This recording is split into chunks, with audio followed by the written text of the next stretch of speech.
What is good and what is up, y'all? It's your boy here, Jay, back and better than ever with another episode of Padres Banter. The Padres are back to their winning ways against the Colorado Rockies at home and now are set to go on their last road trip of the season, all right here on Padres Banter.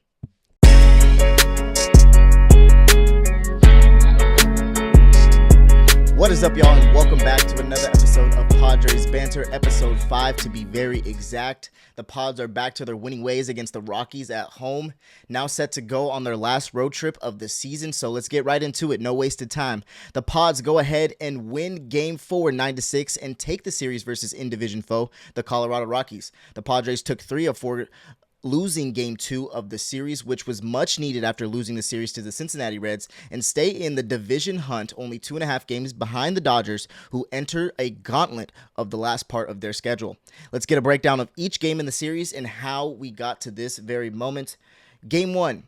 Padres would take Game 1 in a low-scoring affair versus McCade Brown, as Arise and Merrill would be the stars of the show, both getting 2-out RBIs in back-to-back innings in the third and fourth, and Merrill getting his 11th home run of the season. Vasquez would pitch a gem and be another star of the show, going 6 innings pitched, 4 hits, no runs, 9 Ks on 90 pitches. Absolute gem of a game. Pitchers don't typically exceed 6 innings anymore, so it's very rare that you see, guys go past that. So right there in the threshold of 6 innings and no runs given up, 4 hits, 9 Ks on 90 pitches. Gem of a game for Vasquez.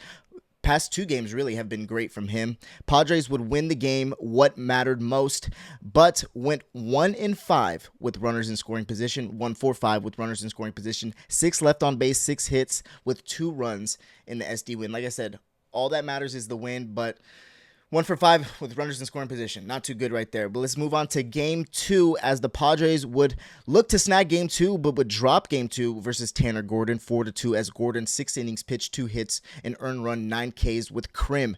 The rookie would record his first hit, first RBI, and homer all in one swing to propel the Rockies to that win. Series didn't have a bad game, going 4 and 1/3 innings pitched, 5 hits, 4 runs, a walk, and 8 Ks on 72 pitches. So a little bit better performance from Sears right there, especially with Nestor Cortez being out of the rotation with that inflammation. But the Padres would go 0-for-7 with runners in scoring position, 5 left on base, only 5 hits on 2 runs. Rather lackluster offensive performance, especially with Tanner Gordon, who has a 6.14 ERA through 13 games and 13 starts. So that wasn't too good of a showing right there, but managing to turn the page, right? Understanding that, there's more games to be played.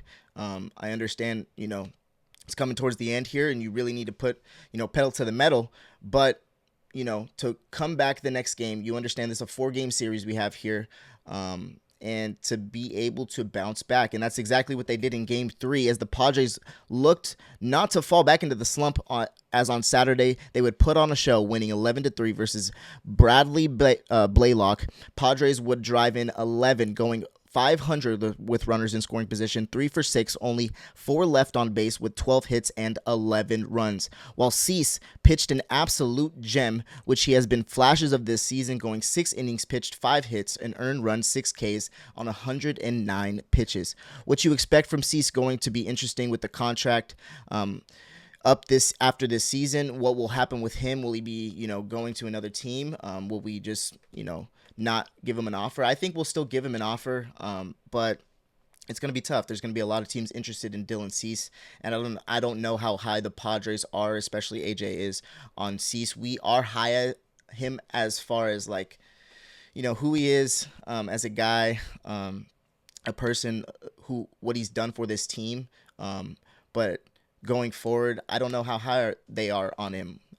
Truthfully, we had him on the trade block at one point, so that's why it's interesting to think about. So we'll see going forward with Dylan Cease, but the Padres take a much needed game and a minimum split of the series in Game 3. But now on to Game 4. The Padres looked to take advantage and win 3 of the 4 games, something that they would desperately need to do after, like I said, the Cincinnati Reds series loss, and did as they would win in their Sunday camos 9-6.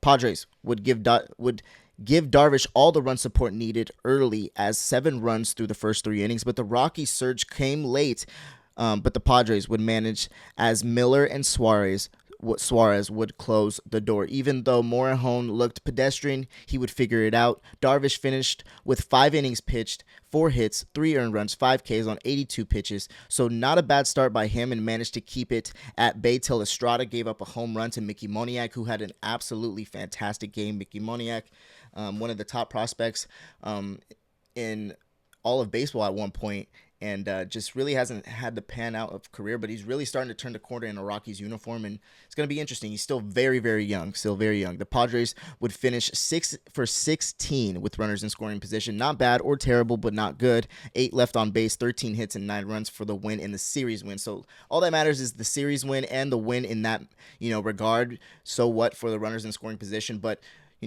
when it comes to push comes to shove, eventually you're going to have to hit with runners in scoring position, and we just are not good at doing that this year, even if we put 13 runs up on the board. But now let's get into the next games and the last road trip of the season for the Padres before we cap off this short episode of Padres Banter.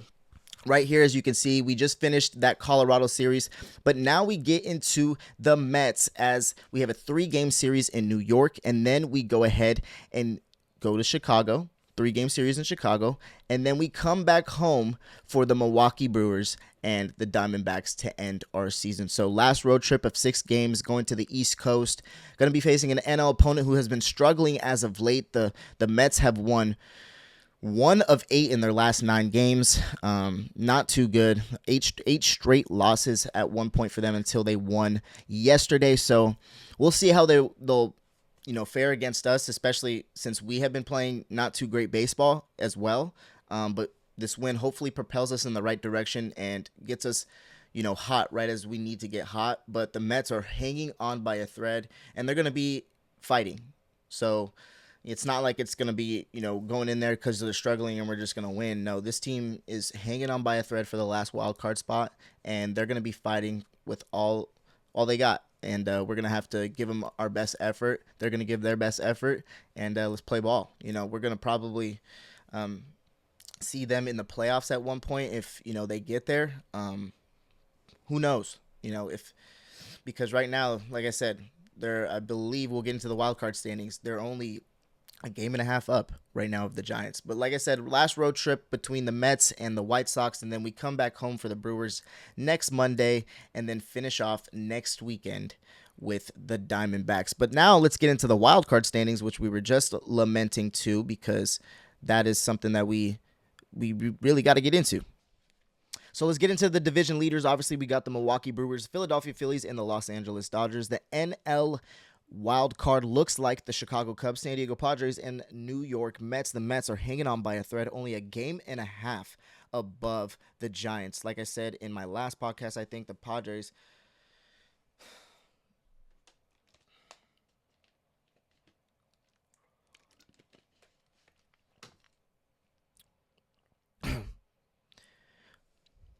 So let's get into the NL division leaders. Obviously, we got the Milwaukee Brewers, the Philadelphia Phillies, and Los Angeles Dodgers. Moving on to the NL wildcard, we got the Chicago Cubs, San Diego Padres, and New York Mets leading the NL wildcard. And the Mets are hanging on by a thread, like I said, a game and a half above the San Francisco Giants. And just very, very tough end of the year for them. Second half of the season has been nothing short of a failure.